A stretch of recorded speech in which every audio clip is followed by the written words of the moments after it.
ഇടുക്കിയിൽ സംസ്ഥാന സർക്കാരിന്റെ 4ാം വാർഷികത്തോട് അനുബന്ധിച്ച് നടത്തുന്ന റാപ്പർ വേടന്റെ സംഗീത പരിപാടിക്ക് കൂടുതൽ നിയന്ത്രണങ്ങൾ ഏർപ്പെടുത്തി പോലീസ്. Idukki Vazhathoppu vocational higher secondary school മൈതാനത്ത് നടക്കുന്ന എന്റെ കേരളം പ്രദർശനത്തിന്റെ ഭാഗമായുള്ള കലാപരിപാടിയിലാണ് ഇന്ന് രാത്രി 7:30 വേടൻ പാടുന്നത്. പരമാവധി 8000 പേർക്ക് മാത്രമാണ് ഈ സംഗീത നിശയിലേക്ക് പ്രവേശനം അനുവദിച്ചിരിക്കുന്നത്. സ്ഥലപരിമിതി മൂലമാണ് ഇത്തരമൊരു തീരുമാനം എടുത്തിരിക്കുന്നതെന്നാണ് പറയുന്നത്. വേടന്റെ പരിപാടിക്ക് വലിയ സുരക്ഷാ സന്നാഹം ഉണ്ടായിരിക്കും. പ്രവേശനം നിയന്ത്രിക്കാൻ വേണ്ടി റോഡുകൾ ബ്ലോക്കും ചെയ്യുമെന്ന് അറിയിച്ചിട്ടുണ്ട്. ഈ പ്രോഗ്രാമിലേക്ക് കൂടുതൽ പേർ എത്തുന്ന സാഹചര്യം ഉണ്ടായാൽ നിയന്ത്രണങ്ങൾ കടുപ്പിക്കുമെന്നും പോലീസ് പറയുന്നു. കൂടുതൽ പേർ എത്തിയാൽ വേദിയിലേക്കുള്ള റോഡുകൾ ബ്ലോക്ക് ചെയ്യും. എന്നിട്ടും അനിയന്ത്രിതമായ ഒരു സാഹചര്യം ഉണ്ടായാൽ ഈ പരിപാടി റദ്ദാക്കുമെന്നും പോലീസ് അറിയിച്ചിട്ടുണ്ട്. സുരക്ഷാ സന്നാഹം എന്ന നിലയിൽ 200-ലധികം പോലീസുകാരെയാണ് ആ സ്ഥലത്ത് വിന്യസിച്ചിരിക്കുന്നത്. വിവാദങ്ങളിൽ പെട്ടതോടെ സർക്കാർ പരിപാടിയിൽ നിന്ന് ഒഴിവാക്കിയ റാപ്പർ വേടനെ ഒടുവിൽ സർക്കാർ തന്നെ പരിപാടി നടത്താൻ ഒരു വേദി ഒരുക്കുകയായിരുന്നു. CPM-ഉം CPI-യും പിന്തുണ പ്രഖ്യാപിച്ചതിന് പിന്നാലെയാണ് ഇടുക്കിയിൽ പരിപാടി അവതരിപ്പിക്കാൻ വേടനെ ക്ഷണിക്കുന്നത്. ഈ പ്രദർശനത്തിന്റെ ആദ്യ ദിവസമായ കഴിഞ്ഞ മാസം 29-നാണ് വേടന്റെ പരിപാടി നിശ്ചയിച്ചിരുന്നത്. എന്നാൽ തലേ ദിവസം കഞ്ചാവുമായി പിടിയിലാകുകയും മാലയിലെ ലോക്കറ്റ്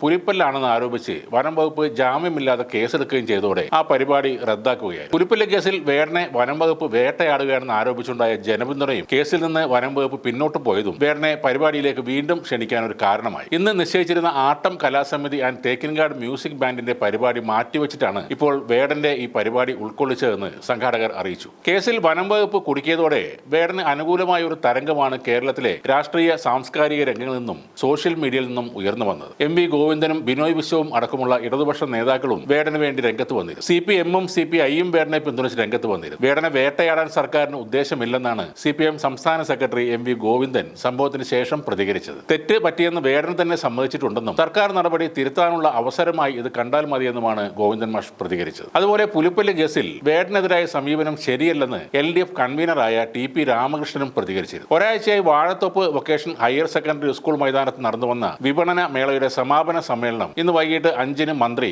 KN ബാലഗോപാൽ ഉദ്ഘാടനം ചെയ്യും. മന്ത്രി റോഷി അഗസ്റ്റിൻ അധ്യക്ഷത വഹിക്കും. ഡീൻ കുര്യാക്കോസ് MP മുഖ്യ പ്രഭാഷണം നടത്തും. മുൻ പഞ്ചായത്ത് പ്രസിഡന്റ് രാരിച്ചൻ നിറനാകുന്തൽ മുഖ്യ അതിഥിയാകും. ആ സമ്മേളനത്തിന് ശേഷമാണ് വേടന്റെ റാപ്പ് ഷോ അരങ്ങേറുക. ഇപ്പോൾ വേടന് ലഭിക്കുന്ന സപ്പോർട്ട് വെച്ച് നോക്കുകയാണെങ്കിൽ കാണികൾ 8000 പേരിൽ ഒതുങ്ങാൻ ഒട്ടും സാധ്യത കാണുന്നില്ല. ആളുകളുടെ തിരക്ക് കൂടി ഒരു സംഘർഷാവസ്ഥ ഉണ്ടാകുന്ന സാഹചര്യം വന്നാൽ വേടന്റെ പരിപാടി മിക്കവാറും ക്യാൻസൽ ചെയ്യാൻ തന്നെയാണ് സാധ്യത കാണുന്നത്. ഒരാൾക്ക് നീതി നിഷേധിക്കപ്പെടുന്നു എന്ന തോന്നൽ ഉണ്ടാകുമ്പോൾ സാധാരണ ജനങ്ങൾ പ്രതികരിക്കാറുണ്ട്. ഇവിടെ വേടന്റെ കാര്യത്തിൽ സകല കണക്കുകൂട്ടലും തെറ്റിച്ചുകൊണ്ട് വലിയൊരു ജനപിന്തുണ തന്നെയാണ് ഉണ്ടായത്. ജാതി മത രാഷ്ട്രീയത്തിന് അതീതമായി ആളുകൾ വേടന്റെ പിന്നിൽ അണിനിരക്കുകയായിരുന്നു. എന്തായാലും പുലിപ്പല്ല് സംഭവം വേടൻ എന്ന ബ്രാൻഡിന്റെ മൂല്യം കുത്തനെ ഉയർത്തിയിരിക്കുകയാണ്. അക്കാര്യത്തിൽ ആദ്യം നന്ദി പറയേണ്ടത് എക്സൈസ് വകുപ്പിനോടാണ്.